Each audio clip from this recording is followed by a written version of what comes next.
thing that Asmondgold was doing the other day, where he was like, oh, everybody knows that the average IQ in Somalia is like 70. You're a idiot. If you believe that, you're a goddamn idiot. Okay, that comes from one study that's not a real study at all, by the way, and yet it has been mass produced and reproduced over and over and over again. And honestly, if you just fundamentally believe IQ as an adequate metric for efficiency, success in the real world, you're already a dumbass. You're being filtered across the board. But even from the metrics of like conducting a correct study here, it's a eugenicist that basically made it the fuck up, and that was all it took for dumb. Yeah, this study's from Richard Lynn, who is a eugenicist, by the way, called The Intelligence of Nations. The problem is that Lynn is known for his history of promoting eugenics and racial hierarchy, and apparently is a self-described scientific racist. But the problem with that study in particular is that he didn't actually go and conduct a proper IQ test on the Somali population. He made it up. Literally, he made it up. This is made up. It's been reproduced, or not reproduced, sorry. It's never been reproduced because it's made up, but it's been used over and over again through like the bell curve and all the other scientific races. This is completely made up. It's not an actual study that was conducted. It's not a real IQ study that was conducted. It's entirely fabricated. They were like, oh, we looked at starving children in Kenya and then we made up the results because Kenyans and Somalis are the same. Like literally, that's what if you look at the methodology, they openly reveal in the quote unquote study, if you can even call it that, was I think they IQ tested like 8 Kenyan refugees that were starving in Israel or something, or Ethiopian refugees in Israel. And then they just decided the regional IQ for every single other person is, give or take 10 points lower or 10 points higher. That's straight up where this number comes from. Okay. Yeah. They extrapolated off of like 7, I think it was like 7 Kenyan or Ethiopian refugees in Israel that were made to take an IQ test. Like, even if some population is low IQ, doesn't mean they deserve to die or are less human, was the implication here? Yes, that is the implication. That's what they're saying. Not only incorrect, but it's like racist bullshit. So that's what this is about. He called them low IQ because the average IQ in Somalia is 68, borderline R-worded. It's not racist. It's a fact. Another pathetic attempt to obscure reality to push a narrative. Once again, I said, you're an illiterate shut-in for believing this easily disprovable white supremacist cope. Your favorite pedophile protecting president has the intellectual capacity of an infant. The reality of the matter is the quote-unquote study that they're using here is completely fucking made up. That's it. And I'm sorry, this might hurt some of your white supremacist feelings, but if you believe that, you believe in cope, okay? You believe in your racial superiority because you're a low IQ monster. There is nothing more indicative of having the lowest of the low IQ that you could possibly have than believing in this made up bullshit. There are a multitude of different impacts on IQ in general. Nutrition is a big one as well, obviously. There have been numerous studies that were conducted in India, for example, between famine season and post-famine season in India that shows like IQ actually wildly swings in the same group that's being studied when they have proper nutrition. Okay. And that this 68 number is completely made up regardless. Rock this or Google this or go on any .gov website, it would show you. No, what .gov website? No, you grokked it. That the Somalian average IQ is 68. Okay? Yes, it's not up to say that Somalians are stupid because it's backed up by evidence. 68 is insane. In short, the 68 figure circulates wildly in certain online circles, but is not considered credible by most experts as a true measure of Somali cognitive ability. There simply isn't high-quality representative data to give a definitive national average IQ for Somalia or many other developing conflict-affected countries. Any such number should be taken with extreme caution as it reflects testing conditions and environment far more than anything fixed or inherent. This doesn't even actually give you the full scope of how made up this number is, because if you actually look at Richard Lynn's study, you realize that he extrapolated that information off of a totally separate control group. Just so you know, I know because I looked into it. There was never a moment where he went to Somalia and actually IQ tested the Somali population. You don't need to do that when you're a white supremacist, for the record. You don't need to do that at all. You can just make this shit up and every other dumb moron will go along with it. The entire thing is fabricated, just so you know. It's one of the easiest ways to clock someone who is low intelligence, okay? Straight up. But of course, if you're watching tone right now. I mean, you probably are already self-described as a low intelligence person anyway. Honestly, I'd rather him be busy spending his days begging Grok to regurgitate his own delusions than sexually assaulting women. True. Straight up though, now you are properly equipped with this information. And I'm sure, hold on, the study itself not only is conducted by a self-described scientific racist, but the African IQ scores, like the African nation IQ scores in that same study, are completely made up. Wichards and his colleagues examined over 100 published studies, concluded that there's no evidence to back up Lin's claims. Among other flaws, Lin used selective data by systematically ignoring Africans with high IQ scores. The researchers also claimed that African IQ test scores cannot be interpreted in terms of lower intelligence levels, as these scores have different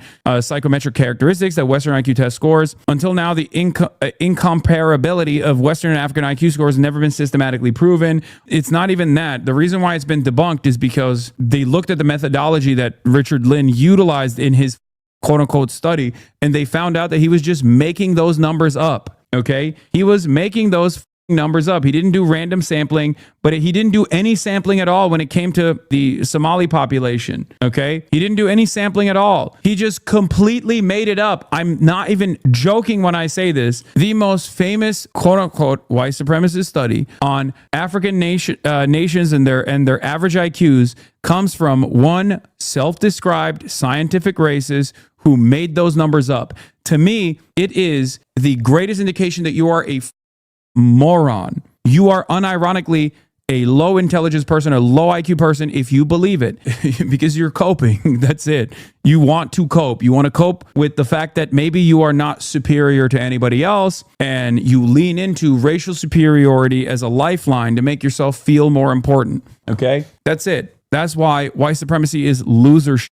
The Africans or low IQ guy also has some very interesting ideas in general. If you want to know more, here's Will Stansel. These guys always do this thing where they're like, African IQs are in the 60s or 70s if you believe Richard Lin, though I'll concede his data may be off somewhat and the figures may be higher. And anyhow, here's some stuff Richard Lin said. I think the only solution lies in the breakup of the United States. Blacks and Hispanics are concentrated in the Southwest and Southeast and the East, but the Northwest and the far Northeast, Maine, Vermont, and upstate New York have a large predominance of whites. I believe these predominantly white states should declare independence and secede from the Union. They would then enforce strict border controls and provide minimum welfare, which would be limited to citizens. If this were done, white civilization would survive.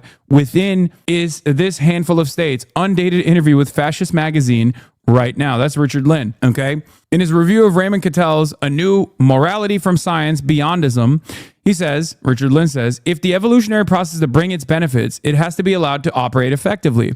This means that incompetent societies have to be allowed to go to the wall. What is called for here is not genocide, the killing off of the populations of incompetent cultures. But we do need to think realistically in terms of phasing out of such peoples. If the world is to evolve more better humans, then obviously someone has to make way for them. Otherwise, we shall all be overcrowded.